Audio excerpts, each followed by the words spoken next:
RSS के प्रमुख मोहन भागवत का एक बयान आया है, उसमें वो कहते नजर आ रहे हैं कि देश को सच्ची आज़ादी राम मंदिर के प्राण प्रतिष्ठा के बाद मिला।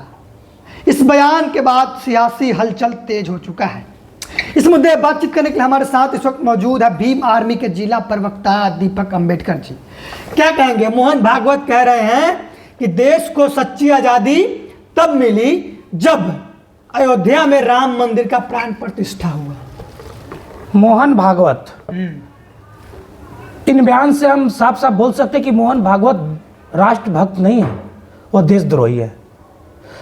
वह देशद्रोही है। इस देश की महापुरुषों को कलंकित करने का काम किए हैं। हाँ। इस देश को आजाद कराने के लिए हमारे देश के जवान, इस देश के वीर भगत सिंह को कलंकित किए हैं, महात्मा गांधी जी को कलंकित किए हैं।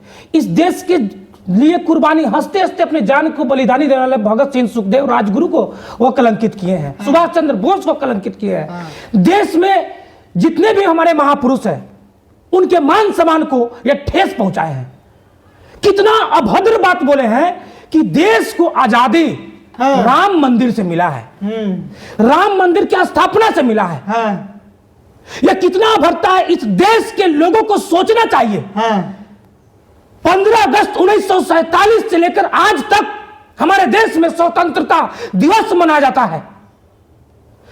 नरेंद्र मोदी जी प्रधानमंत्री बने, लगातार 15 अगस्त 1947 को जो झंडा तोलन हुआ, लगातार वो 15 अगस्त को झंडा तोलन कर रहे हैं। हाँ। क्या उनको भी राम मंदिर 15 अगस्त को झंडा तोलन नहीं करना चाहिए? और दूसरा प्रश्न हम करते हैं कि जो मोहन भागवत जी जो बोले हैं शब्द, यह कहीं से देशभक्त की पहचान नहीं है, देशद्रोही की पहचान है। और ये जो लोग कहते हैं ना कि धर्म के नाम पर लड़वा दो, सांप्रदायिकता, दंगा फैला दो, तो आज साफ साफ देखने को मिलता है कि किस प्रकार नजर आ रहा है, सामने फ्रेश हो गया कि यह देश हित में सोचने वाले लोग नहीं है, यह देश को बर्बाद करने वाले लोग हैं। यह हिंदू मुस्लिम को लड़वाने वाले लोग हैं। यह विकास नहीं चाहते, किसानों का विकास नहीं चाहते हैं, इस देश का विकास नहीं चाहते हैं, राष्ट्र हित का नहीं सोचते हैं। यह हिंदुत्ववादी सोचते हैं और यह पाखंडवादी सोचते हैं और यह मनुस्मृति संविधान के लोग हैं। यह मनुवादी लोग हैं और इन मनुवादी लोगों का अंत होना सुनिश्चित है। क्योंकि अभी तक हमारे देश के लोग इस बात को जानते थे कि मेरा भारत देश 15 अगस्त 1947 को आजाद हुआ। आप कहते हैं कि भगत सिंह हमारे आइकॉन है, भगत सिंह हमारे मान है, समान है। उसी भगत सिंह को अपमानित करने का काम किया मोहन भागवत। कहां है आप? इस देश में ललन सिंह यादव, कर्पूरी ठाकुर, इस देश के हर महापुरुषों को कलंकित करने का काम किया। कहां है आप? इस देश में कहा जाता है कि महात्मा गांधी जी को बार बार टारगेट करके गाली दिया जाता है। कहां है इस देश के लोग? कहां है?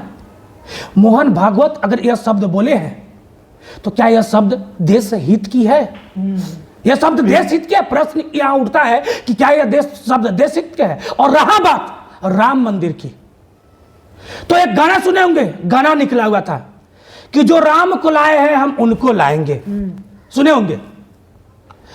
ये गाना गाकर राम को क्या अपमानित नहीं किया गया है? जो राम को लाए हैं हम उनको लाएंगे। इसका मतलब है कि 2014 के बाद में राम को लाया गया है और राम को लाने वाले, हम तो नहीं बोलना चाहते उतना गंदा शब्द, जो गंदा शब्द इस गाना में बोल दिया गया है, जो राम को लाए हैं हम उनको लाएंगे। तो क्या राम को जन्म दिया है लोग, या राम कहीं जंगल में सोए हुए थे? राम को कोई किडनैप कर लिया था? क्या 2014 से पहले अपने देश में राम की पूजा नहीं होता था? क्या 2014 से पहले अपने देश के लोग राम को नहीं जानते थे? जानते थे। लेकिन इसके बावजूद भी इस टाइप से शब्द बोला जाता है। सोचिए, यह धर्म के नाम पर बिजनेस करने वाले लोगों का धंधा उस समय तक चलेगा जब लोग विज्ञान को नहीं जानेंगे, अंधविश्वास को जब तक मानेंगे, तब तक धर्म के नाम पर बिजनेस करने वाले लोग इसी तरह देश के महापुरुषों को अपमानित करने का काम करेगा। तो ये मतलब गलत बयान है। बिल्कुल गलत बयान है, बिल्कुल गलत बयान है। कहीं से यह बयान देश हित की हो ही नहीं सकता है। देश के जवानों ने कई नारे दिए, सरफरोशी की तमन्ना अब हमारे दिल में है, देखना है जोर कितना बाजुए कातिल में है, इनकलाब जिंदाबाद की नारा दिया गया। देश की आजादी के लिए सुभाष चंद्र बोस बोले कि तुम मुझे खून दो मैं तुझे आजादी दूंगा, मारो फिरंगियों को, इस टाइप के नारे दिए गए। और आज ये देश के लोग, ये लोग नहीं है, ये देश के लोग नहीं है मोहन भागवत, इस देश को बांटने वाले लोग हैं। समझिए, समझने की बात है। आखिर आप बताइए, हम पूछना चाहते हैं, बीजेपी को सभी लोग वोट देते हैं, 2014 से लगातार वह सत्ता में है, और इसके बाद भी वो हिंदू हिंदू हिंदू हिंदू, जहां देखिए Hindu Hindu Hindu Hindu Hindu, business business business, व्यापार व्यापार व्यापार, रोजगार रोजगार रोजगार, शिक्षा शिक्षा शिक्षा, और कहा जाता है हॉस्पिटल हॉस्पिटल हॉस्पिटल। इस पर बात नहीं होगा, सिर्फ हिंदू हिंदू हिंदू, धर्म धर्म के नाम पर आपस में लड़वाने की काम किया जाएगा। तो यह मोहन भागवत और बीजेपी वाले लोग, माफी मांगना चाहिए, बिल्कुल माफी मांगना चाहिए। माफी देश के सभी लोगों से, देश के जो 125 करोड़ का जाए, 140 करोड़ अभी लगभग जनसंख्या बताया जाता है, 140 करोड़, और पूरे महापुरुषों से, उन महापुरुषों से जिनकी योगदान इस देश की आजादी में है, चाहे वो हिंदू हो, मुस्लिम हो, सिख हो, ईसाई हो, बौद्ध हो, सबसे माफी मांगनी चाहिए। और खास करके उनको माफी मांगते हुए कहना चाहिए कि आज के बाद अगर ऐसा शब्द बोलते हैं तो जूता हमारे मुंह पर मारा जाए, क्योंकि देश हित में वो नहीं बोले हैं सर, वो देश हित में नहीं बोले हैं। रोना आता है इस शब्द को सुनकर। आखिर आप ही बताइए ना, देश को आजादी क्या राम के आने से हुआ है? राम मंदिर बनने से हुआ है देश को आजादी? इसी देश की आजादी के लिए ना फांसी पर लोग चढ़ गए। खुदीराम बोस इसी मुजफ्फरपुर में 14 साल 15 साल की उम्र में वो फांसी पर चढ़े।